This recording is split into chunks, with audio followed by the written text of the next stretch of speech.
A very good morning to you. Welcome to Good Morning East Africa. I am so glad that I woke up today just to bring this show for you. My name is Wangui, and with me in studio is a wonderful, wonderful gentleman by the name Abdillahi Hassan. Welcome to the show. Thank you for having me. Man, I have missed you. When was the last time we did Good Morning East Africa together? It was ages ago. Yeah, I think some days, more than 5 days, I think.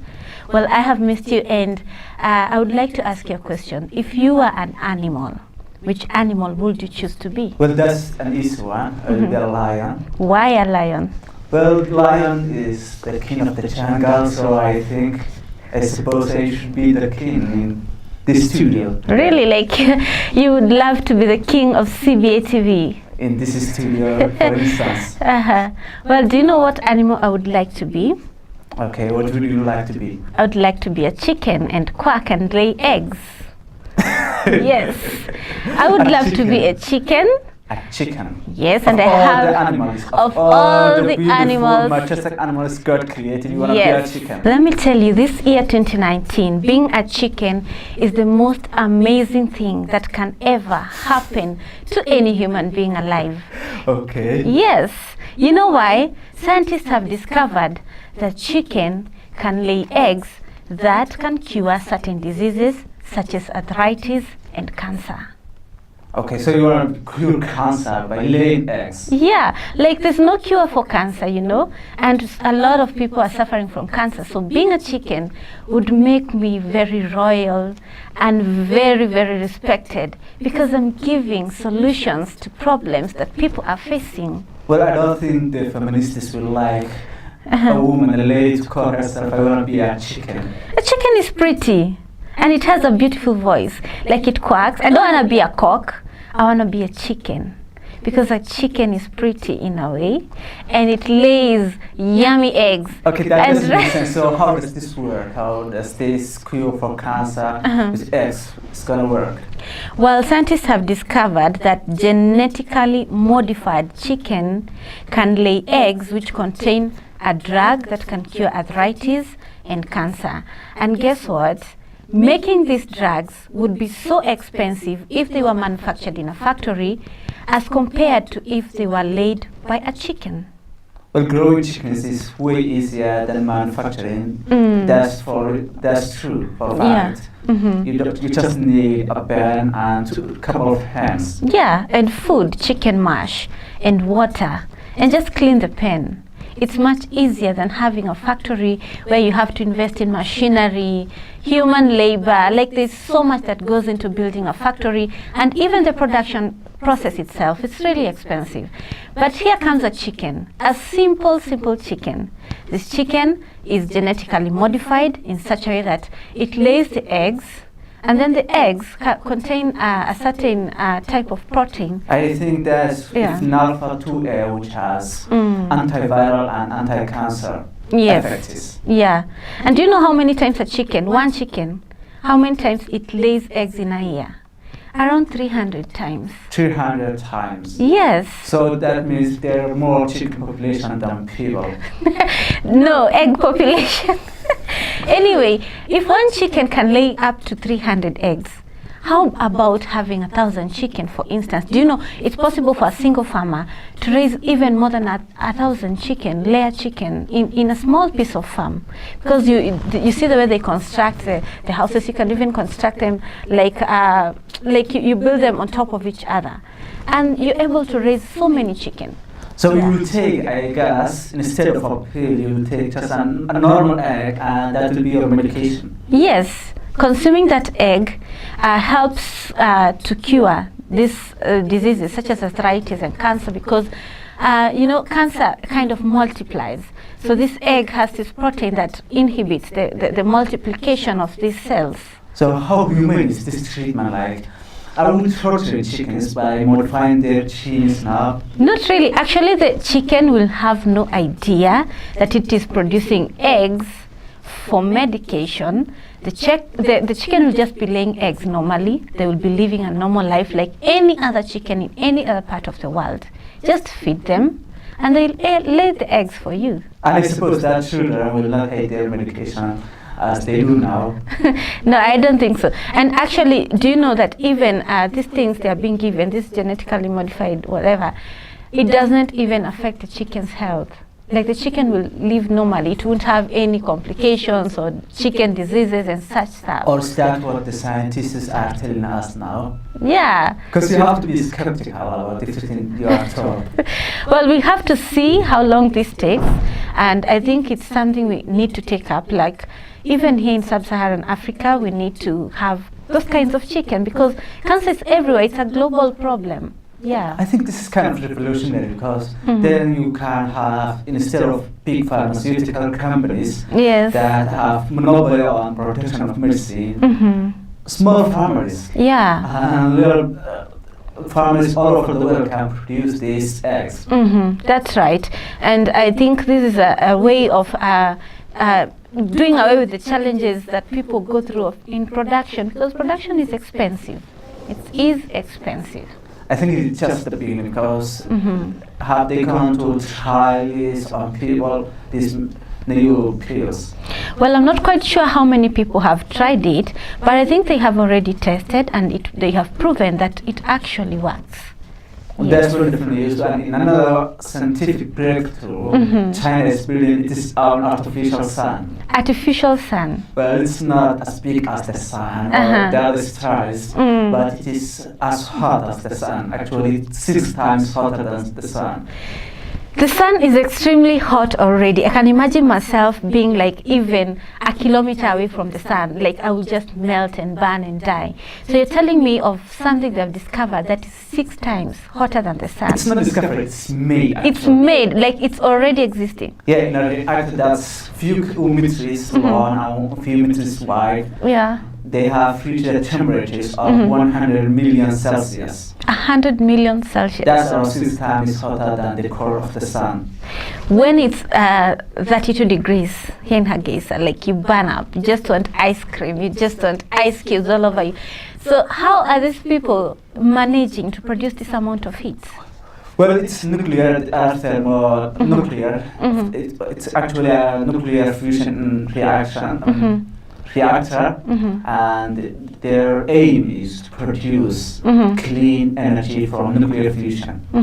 So like they're trying to find a solution to the depleting fossil energy, because we rely on fossil energy most of the time. Go away with, be done with fossil fuels, with solar energy, with wind energy, because fossil fuels can deplete. Wind needs to blow so that these turbines can generate energy. And also you need solar panels and the sun to rise to make electricity from the sun.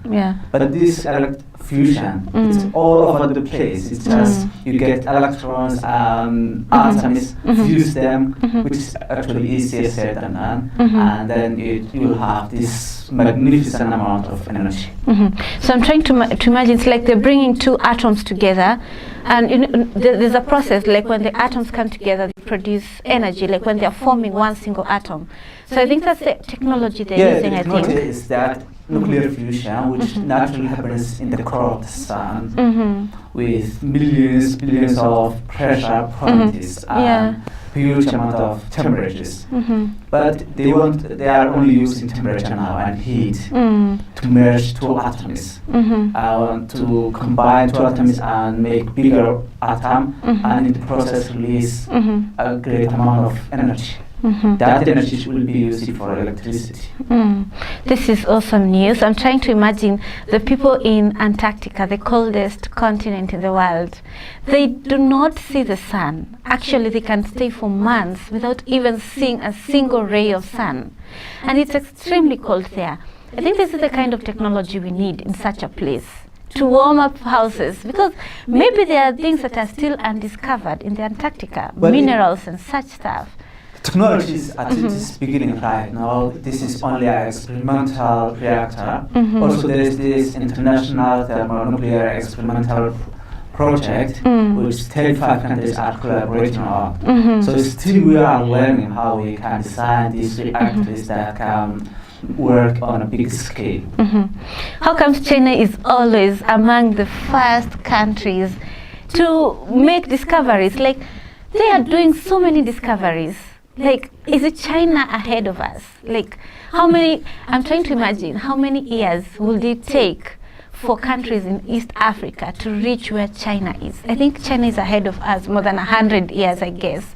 Probably, absolutely decades. Our China is ahead of everyone and trying its best to chart these new territories is that they have huge population and fairly emerging industry that needs energy. They consume energy as in magnitudes that's unimaginable in East Africa. So they need more energy. They cannot rely on fossil fuels and they don't have oil, you know. They export most of their oil. And that's expensive and also unreliable. Yes, it is. And by the way, do you know industrialization, like the most important resource to start an industry or a factory is usually energy. Energy limits a lot of people when it comes to production because energy is everything. And also human capital is also another challenge. So China, congratulations for what you're doing. Well, I want to tell you something. Do you believe that behind every successful man is a woman? Yeah, that's the same in Somali as in English. I think every language has a saying similar to that. Yeah, and I think that men are in existence because of the effort that was made by a woman. It's women who raise children, they bear children, they raise these children, they teach you how to eat, how to hold a spoon, how to take a shower. Like, women contribute a lot in making this world what it is right now. And something really angered me because there was this event in in the United Arab Emirates, and authorities in the United Arab Emirates have been ridiculed after it emerged that the winners of an initiative that was designed to foster gender equality in the workplace was won by men. Most all of it. Every winner was a man. And this was a gender equality competition. Like, they were supposed to award women. At least, even if, I know gender is about men and women, but... Okay, first of all, the fact that you need an award for gender parity in workplace is, a sign that we don't have work equality in the offices. Yes, we do not have. And on top of that, to award all of these distinguished people and award these people only men says a lot about you are not taking this issue seriously. Yes, gender discrimination is a huge issue in the entire United Arab Emirates, and seeing men receiving certificates and medals in something that was supposed to include women really annoys me. It really annoys me. The fact is self-consciousness. Yeah. When you are self-conscious, you should ask, okay, is this really, when you are trying to fool people? Yeah. And then you can go about shamelessly about it. Yeah, and so you stand there. Yeah, United Arab Emirates is taking it to another level of shamelessness. Exactly. Like, even the judges who decided that the winners are men, what was in their mind? And I guess because they just needed this for a PR campaign like that, and they just appropriate the word. They say we encourage women in office and workplace, and then we have these awards that honors people who are contributing to this issue. But they couldn't find a woman. I'm sure there were women. There are women who are doing great things in the United Arab Emirates, and there wouldn't have lacked at least 3 women on that podium. I saw the pictures and I was really angry. Like, they're even posing for pictures and they're proud of it. Yet it would have been women, at least 2 or 3 on the podium. It's like an empty icon for them. Like, the issue doesn't mean more than this medalist and this photo opportunity, so that they can have something on the newspapers that we are working on this issue and encouraging women and all of this. Well, I think in the UAE, like, there are so many issues concerning women, but they do know that domestic violence is permitted in the United Arab Emirates as long as it does not exceed the limits set by the Islamic law. It is okay to beat up your woman, And I hope it's also okay for a woman to beat up a man, because it can be both ways. Okay, can you beat a woman beat a man? Yes, I have heard of husbands who are beaten by their wives. Okay, domestic violence is, we are not condoning domestic violence either way, but yeah, women are not vulnerable to it generally. Yeah, and it's not right. Like, how on earth can they permit domestic violence? Who has a right over somebody else's body to beat you up? That is not right. Yes. I think we should tell the people of the United Arab Emirates, and they should listen to that, and they should guys from the United Arab Emirates, I tell you, you need to look up this law and do something about it. This cannot exist in the 20th century. We are we are past that, you know. Yeah, gender equality is not just for the benefit of women. It's a very significant index of the Human Development Index. So it tells us a lot about the level of development a country has. You cannot have progress and development when half of the population is suppressed and beaten up like little children. Yes, and you know, this is one of the factors that contributes to poverty, even here in Africa. If women had equal rights as men, especially when it comes to education, you know, the illiteracy levels in Africa of women are way lower. Like, so many women are illiterate as compared to men. Even when you look at the situation of Somalia and maybe Somaliland, do you know, most of the people living here are nomadic pastoralists, and among those nomadic pastoralists, you'll find like a very small percentage of children are educated, and above 55% are boys, and you'll find that girls are only 25%. What does this mean? This means that the women cannot secure jobs. It means that women are like in a great disadvantage. Yeah. And their gender parity needs to be a priority in all development programs and plans. For instance, if a girl now at 7 years old is not educated now, she will be a burden. She will have this disadvantage all her life when she's 65 years old, because education opens all the doors of opportunity for her. Yeah. To contribute to the economy, to contribute to the society, and to participate in decision making of the country. Yeah, and nobody wants to have a wife who is illiterate. You can imagine giving your wife money to go and buy something in the supermarket, and they don't even know what kind of change they need. They don't even understand the rates, exchanging a dollar with the Somaliland shilling. That is poverty you're creating. So we need to look at women and ensure that they have equal opportunities as men. I think the former Secretary of State of the United States, Mr. Clinton, has summed it up the best. Women's rights is human rights. Yes, it is. So there is no difference. When you work on the women's rights and the issues, you are promoting human rights. Yes, and people need to wake up and realize that what a man can do, a woman can do also. You know why? 30% to 40% of combatants in Kurdish are women. So the Kurdish fighters in northern Syria, the YPG and the YPG, actually they have their own battalions, their own unities. It's called Women's Protection Unities, and it's all made up by women. Like there's 24,000 fighters and combatants in these unities. You can imagine women fighting, holding guns, like they know how to shoot. Oh, and they do a lot better than a lot of men. Actually, they bested ISIS in Kaboni village. You know, in 2014, there was this big battle in Kaboni. ISIS wanted to capture the city, but the Kurdish fighters stood up for them. The whole world was watching them for a month. Well, few battalions of women and men of Kurdish fighters stood up in front of ISIS that has just beaten the Iraqi army in Mosul, has captured Mosul, and all the artillery and weapons of the Iraqi army. I think women can do great things. If a woman can really fight and join like a military, that is really interesting. Well, there's this photographer. His name is Sonja.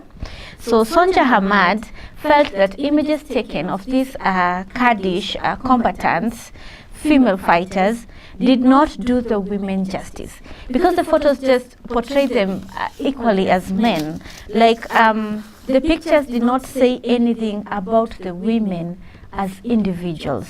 You know, people say a picture is worth 1,000 words.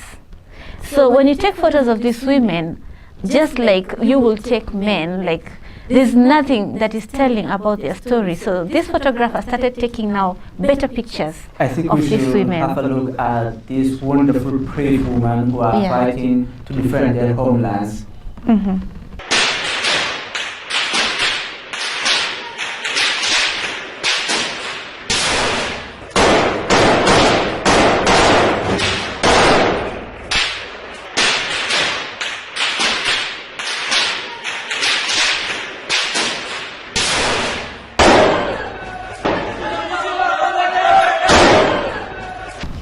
Well, did you just see those photos? Like how amazing they look. These women are pretty and they can hold a gun.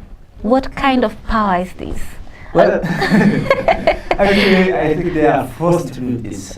We should look into the situation that forced these young women. Some of them are 19 years old, 18 years old, mostly late in their 20s, that to have these guns and stand in front of oppressors to defend their land. And I think it takes a lot of courage for a woman to go and do such a thing. You know, war is not something to joke about. War is serious. You can lose your life, and you get to see a lot of traumatizing images, you know. So it takes a lot of courage. Big up to these women. They are doing great things, and they are proving to the world that women can do so much more. There's no limit for women. And you can see opportunity for women, improvements, progress in the women's rights in places you cannot expect. Who would expect to have this gender equality and this progress in gender equality in places like war-torn countries like Syria? Yes. Well, that's the end of our show, and I leave you with this challenge. Wherever you are as a man, Abdillahi, and to you, our audience, empower a woman. Make sure that you do not progress alone. Make sure that the women around you, be it your mother, your sister, your cousin, whoever it may be, empower women, because women will make a change to this life. Have a wonderful day.